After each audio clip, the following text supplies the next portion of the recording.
आदर, अभिनंदन, आभार, नमस्कार, आदाब, सत श्री अकाल. Hello and a very good morning to all the ladies and gentlemen. I'm Deepak Dhara, your English trainer, life coach and motivational speaker. So I'm back with a new lesson, and this is fourth lesson of class 12th, book Flamingo, and the chapter name is The Rat Trap. And the writer of this chapter is Selma Lagerlof. Selma Lagerlof का लिखा हुआ ये chapter जिसका नाम है the rat trap. Rat trap का मतलब होता है चूहेदानी, यानी रैट को ट्रैप करने वाली.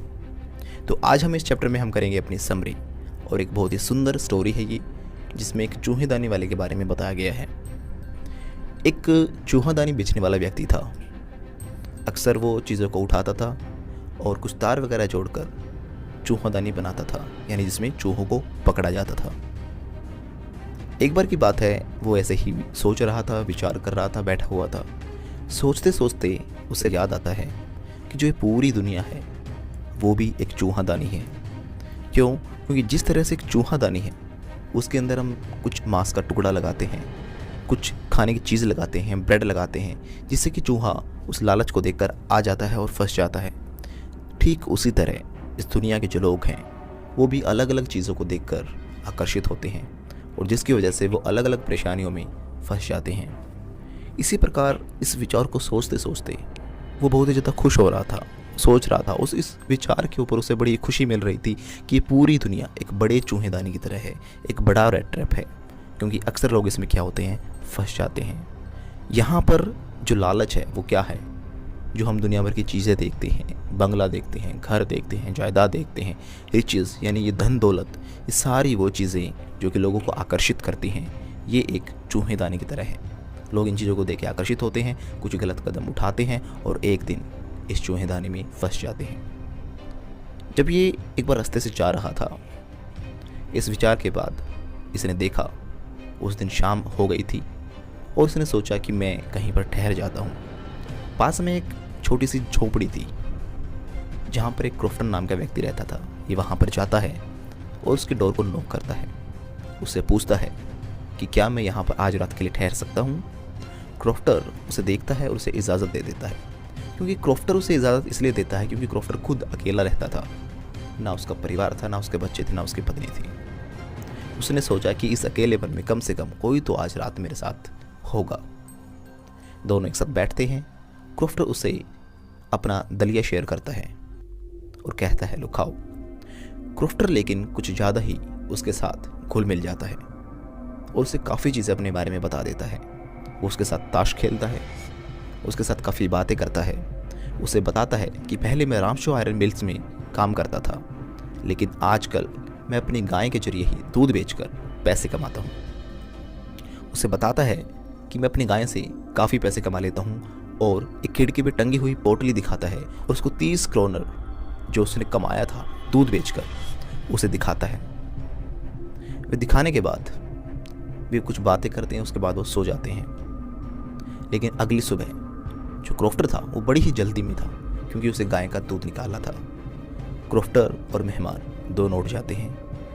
क्रॉफ्टर जल्दी से अपने दरवाजे को लॉक करता है और गाय के दूध निकालने के लिए निकल पड़ता है. उतने में जो पैडलर था, जो राहगीर था, वो भी अपना वहाँ से निकल जाता है. लेकिन जैसे ही क्रॉफ्टर वहाँ से जाता है, राहगीर लगभग आधे घंटे बाद फिर से आता है, और जिस खिड़की पर वो थैली टंगी हुई थी 30 क्रोनर की, उसके शीशे को बाहर से तोड़ता है और वहाँ से पैसे चुरा कर उस थैली को वापस वहीं पर रखकर निकल जाता है.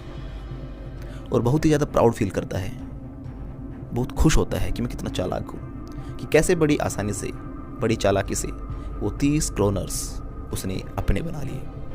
उसने डिसाइड किया कि हाईवे से जाना उसके लिए रिस्की होगा. हो सकता है किसी को शक हो जाए तो वो हाईवे की तरफ मुझे ढूंढेंगे. तो उसने डिसाइड किया कि मैं जंगल के रास्ते जाता हूँ, और वहीं से वो रास्ता चेंज करता है और जंगल की तरफ चल पड़ता है. दिन भर चलने के बाद शाम हो जाती है. अब रास्ता उसके लिए मुश्किल होता जा रहा था, और उसी वक्त उसे एहसास होता है कि वो उस जंगल से बाहर नहीं निकल पा रहा है, यानी कि वो रास्ता खो चुका है. लेकिन उसके बाद काफ़ी कोशिश करता है, उसका मन घबराने लगता है, वो उदास होता है, और जिस विचार के बारे में वो सोच रहा था कि ये दुनिया एक रैट ट्रैप है, उसे एहसास होता है कि वो खुद एक रैट ट्रैप में फंस चुका है. क्योंकि उसने भी एक लालच को देखा और आज वो खुद उस लालच की वजह से परेशानी में फंसता जा रहा है।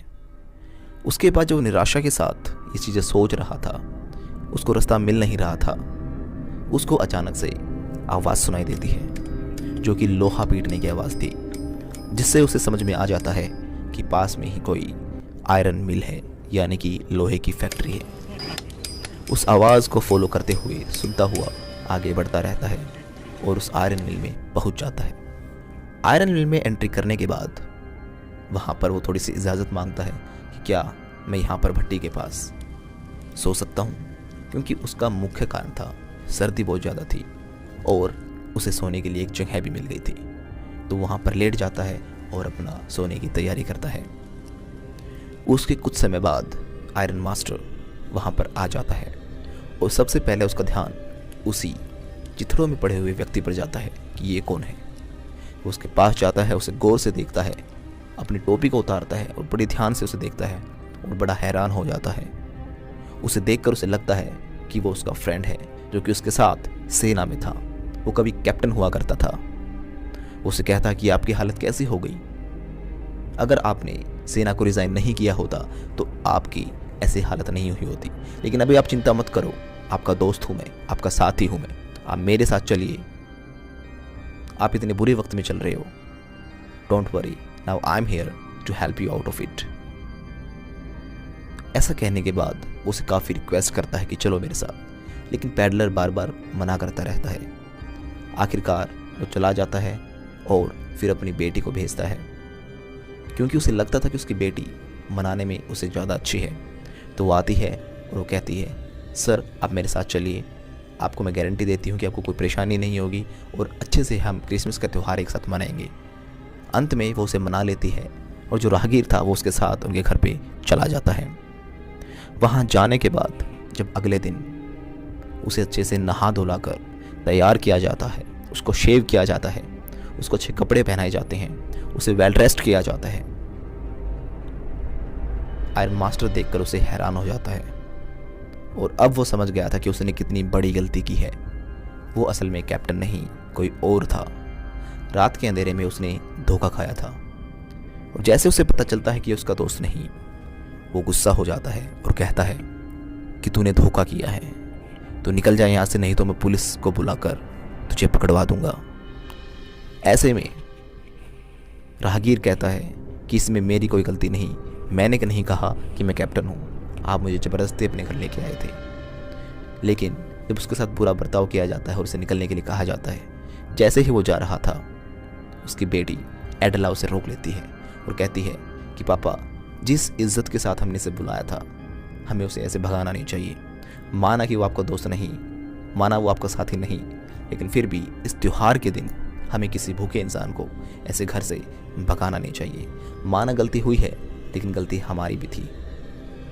इसमें क्या हुआ कि अगर वो आपको फ्रेंड था तो ही हम खिलाएंगे, नहीं, हमें किसी गरीब, किसी भूखे, जो इंसान इधर उधर भटकता रहता है गलियों में, पूरे साल में कभी उसने ढंग से कभी खाना नहीं खाया होता, कभी घर जैसी फीलिंग नहीं ली होती, ऐसे इंसान को कम से कम एक त्यौहार के दिन, क्रिसमस की इवनिंग के दौरान हम उसे एक अच्छा फील करा सकते हैं। और ये कहने के बाद उसका पिता उसे मना नहीं कर पाया, लेकिन उसके पिता ने ज़रूर कहा था कि बेटा, कभी आपको अपने डिसीजन पे पछताना ना पड़े। उसके बाद उसे वहीं पर रखा जाता है। वो अपना खाना शुरू करता है। खाने के बाद जैसे ही खाना फिनिश होता है, वो अच्छे से रेस्ट करता है, वहीं पर रुकता है, वहीं पर ठहरता है और अच्छे से क्रिसमस का त्यौहार उनके साथ सेलिब्रेट करता है।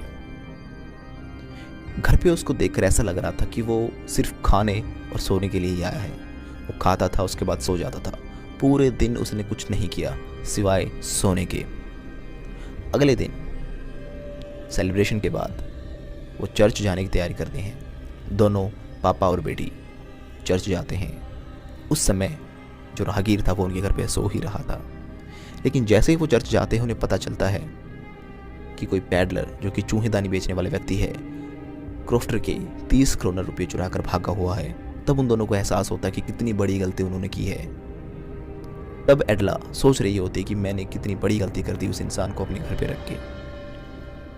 अब उसका पिता कहता है कि अब तो हमारी जो चांदी की चम्मच है वो भी नहीं बची होंगी, वो भी सब साथ लेके चला गया होगा। इतने में दोनों भागे भागे अपने घर पे आते हैं और आते ही अपने नौकर से पूछते हैं कि वो राहगीर कहाँ गया वो चूहेदानी बेचने वाला। जो नौकर है वो कहता है वो तो चला गया, लेकिन अपने साथ कुछ नहीं लेके गया, बल्कि एडला के लिए कुछ छोड़ कर गया है। एडला ये सुनकर हैरान हो जाती है। वो अंदर जाकर देखती है कि उसके लिए एक क्रिसमस का गिफ्ट था। वो गिफ्ट था एक चूहादानी। उस चूहेदानी के साथ साथ एक लेटर भी लिखा हुआ था और साथ में थे 30 क्रोनर्स जो कि क्रॉफ्टर के चुराए हुए थे। उस लेटर में टेढ़े मेढ़े अक्षरों में अस्पष्ट जो लेख था उसमें लिखा हुआ था कि धन्यवाद, आपने मेरे साथ जो बर्ताव किया। मैं आपको शर्मिंदा नहीं करना चाहता था कि आपने एक चोर को अपने घर पर रखा और मैं एक गलत इंसान था, लेकिन मैं अब एक अच्छा इंसान बन गया हूँ और जो मेरे पास था एक क्रिसमस के गिफ्ट के रूप में मैं आपके लिए ये चूहादानी छोड़ कर जा रहा हूँ।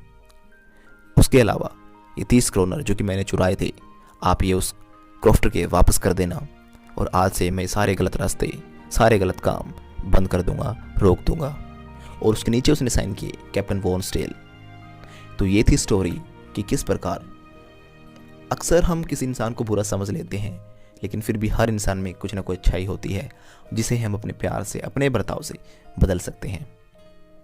सो आई होप कि आपको वीडियो अच्छी लगी है तो लाइक शेयर सब्सक्राइब जरूर करें। Thank you very much.